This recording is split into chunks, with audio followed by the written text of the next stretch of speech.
Bonjour, bonsoir ou tout simplement salut et bienvenue dans Culture en congé, l'émission qui vous suit tout l'été, qui vous permet de tranquillement jouer la farniente sur la plage tout en vous cultivant et en vous amusant.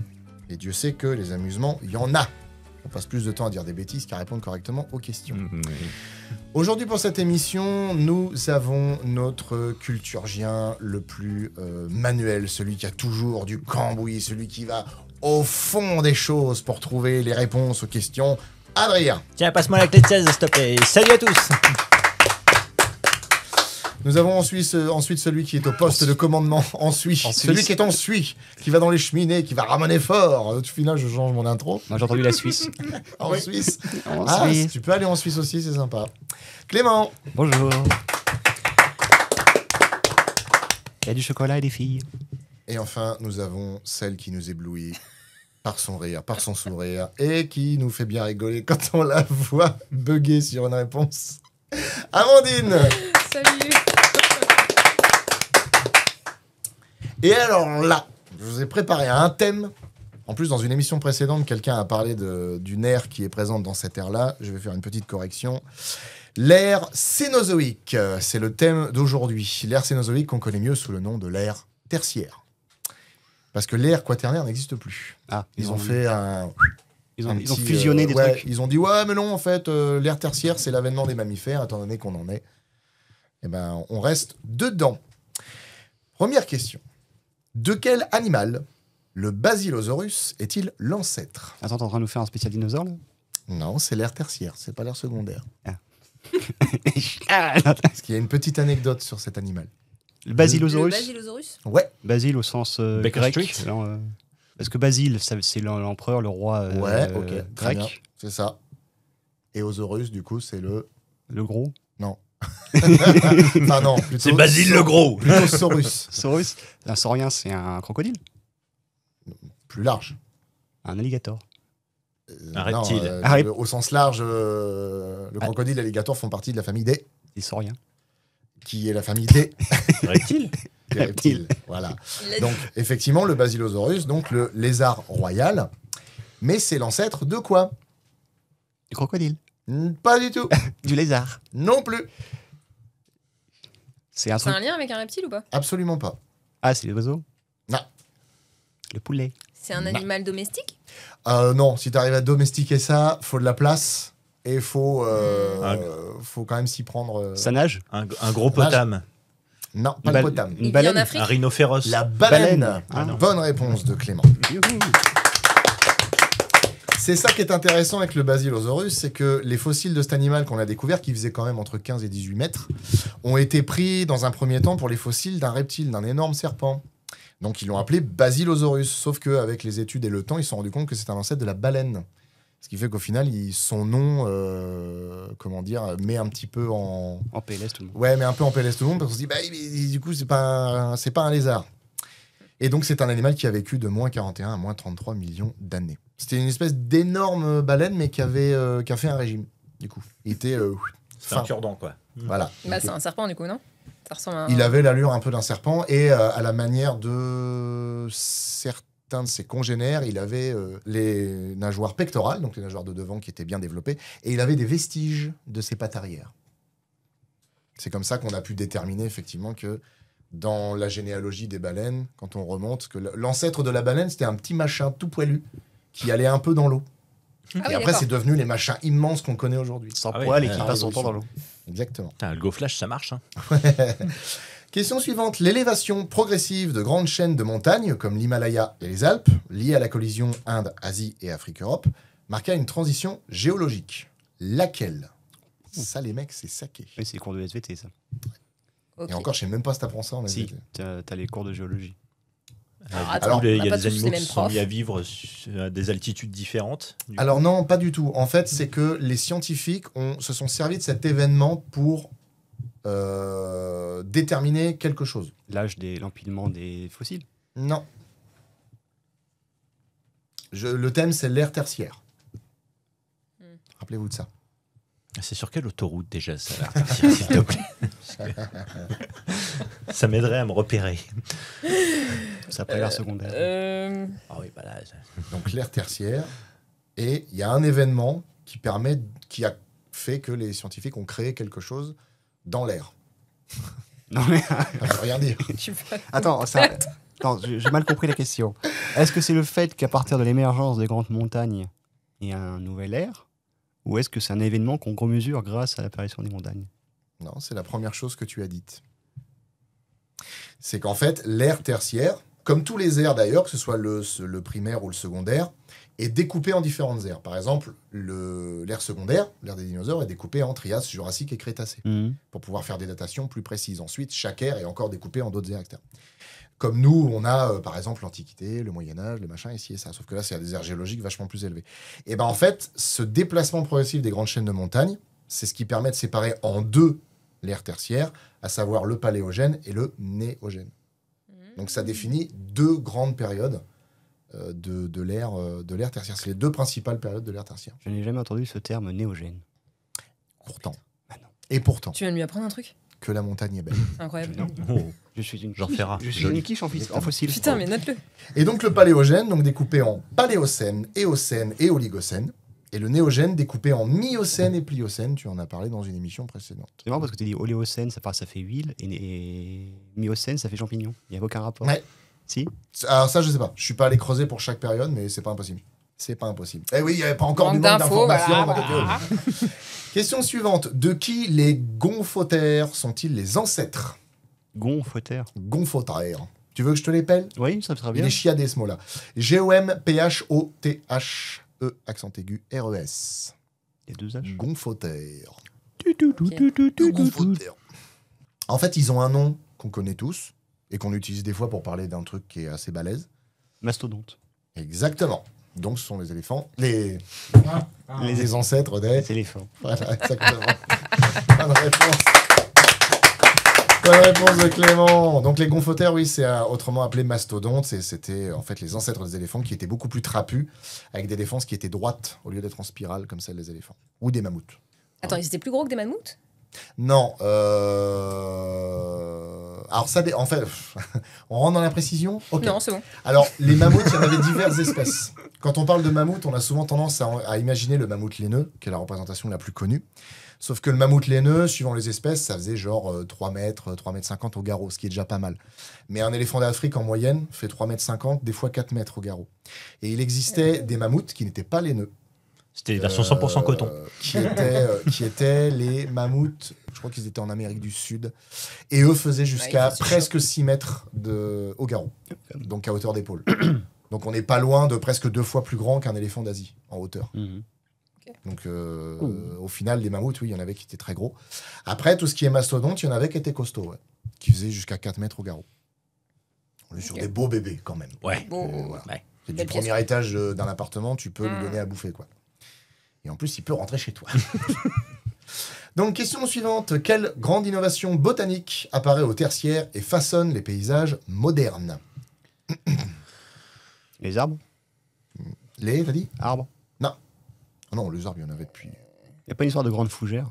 Cette époque-là. C'est pas ça. Non. On cherche une Les espèce. buissons. Non, pas une espèce spécifiquement. En fait, c'est plutôt ce qu'on appellerait un biome. Mhm.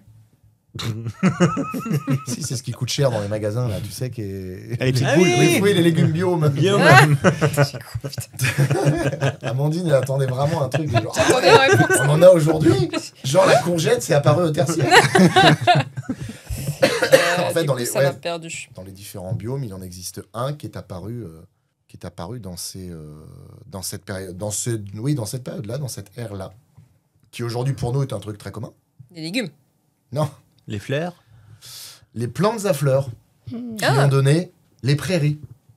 Donc ça date du tertiaire. C'est une Là- question qui m'a mise à fleur de peau. Là, là où pèsent les moutons qui se diversifient encore plus par la suite, colonisant absolument tous les biomes. Bonne réponse, Adrien. Selon les découvertes les plus récentes, quel titre est potentiellement attribué au primate Dryopithecus? Quel titre? Il est mort le Dryopithecus. Ah bah ça fait un moment. Ça fait un Et moment. heureusement, parce que là, non. Ça putain. fait C'est quelques pas- millions d'années qu'il a mouru. C'est pas le roi de la jungle du coup le titre. Ah non, non, pas du tout.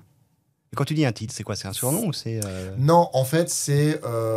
oui, c'est pas titre dans le sens meilleur ouvrier de France ou du tertiaire, mais du milieu tertiaire d'ailleurs. Ah, c'est pas mal ça. Ouais. Joli. En fait, c'est, si tu veux, quand les scientifiques se rencontrent, quand ils parlent de ce primate, ils ont tendance à dire « il est ça C'est dû à ses capacités, ». Non. à son physique. Le gorille. Alors, ça touche de loin au physique, c'est-à-dire qu'en observant le physique et en faisant des comparaisons, on lui donne un titre. C'est parce qu'il est plus grand ou plus petit Non. Les grandes dents. Non plus. Celui qui grosse- se rapprocherait le plus de l'homme, du coup. Enfin, de L'ancêtre l'être de humain, l'homme. On commence à s'approcher du truc. C'est le maillon manquant? Non, c'est pas le maillon manquant. Le chaînon manquant. C'est un hominidé. Ouais, et donc du coup, Il est bipède. oui, mais au final, comme c'est un hominidé, C'est un sapiens? Non, c'est pas un homo. ah non, c'est un c'est homo. beaucoup, beaucoup plus vieux qu'un sapiens. C'est un homo. Peut-être, je sais pas ce qu'il faisait ce dimanche, mais On parle pas de Lucie, là. c'est vachement... Ah non, non, c'est bien Ok. antérieur à Lucie. Donc, du coup, Ouais, tu veux qu'il te donne la réponse, quoi? On est pas loin, on n'est pas loin. On n'est pas loin, on est là. Ça touche à l'homme, mais pas que. il était zoophile. Oh, bah non. Il est très vieux. D'accord? Il est très vieux, et toi, Dédé, tu as dit que Je crois que j'étais très vieux aussi. Non. Ouais. du haut de tes 130 ans, Il se rapproche, se rapproche le plus de l'être humain, du coup. alors, Enfin, de l'homme. pas le qu'on connaît. plus, mais en cherchant dans l'ancienneté le fait qu'il a un lien avec l'être humain. C'est l'ancêtre le plus ancien? Ouais, mais aussi commun à...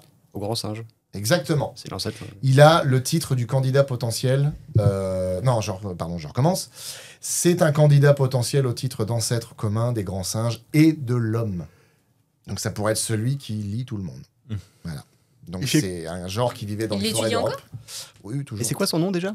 Le Dryopithecus. Dryopithecus. Et il vivait notamment en France et en Espagne. Il se déplaçait en suspension dans les arbres comme les chimpanzés. Bonne réponse d'Adrien. Avec un tâtonnage général. Merci, les amis, merci. Quel genre de primate bipède découvert en Afrique de l'Est vivait au Pliocène et marque le début du genre hominidé? Hominidé, j'ai bouffé un peu ma langue. Le Drio.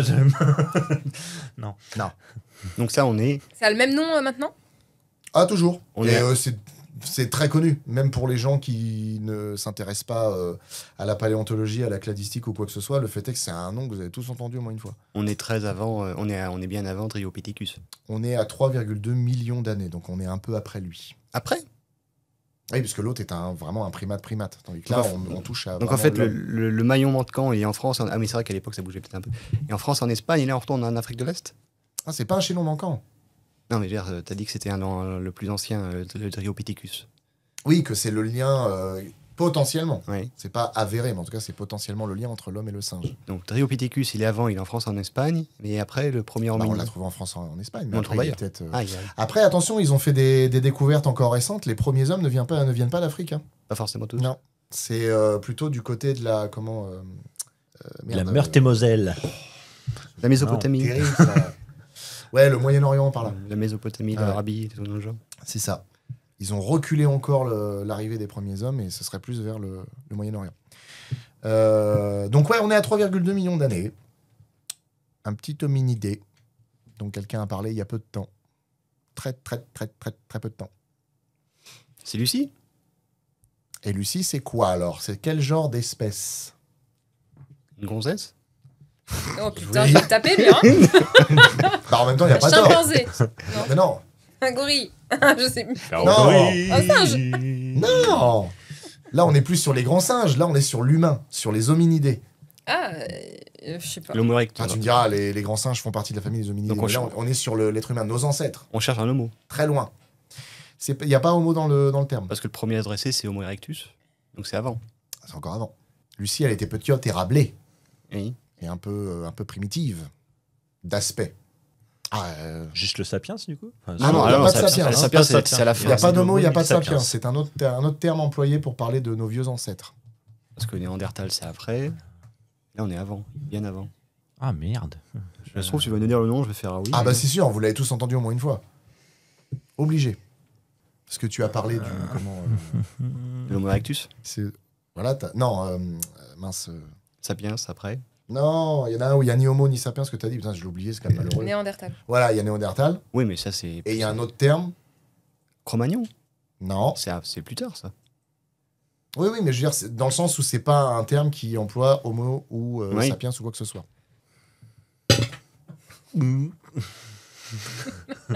Tous ceux qui ont un cas, ça ting. Oh.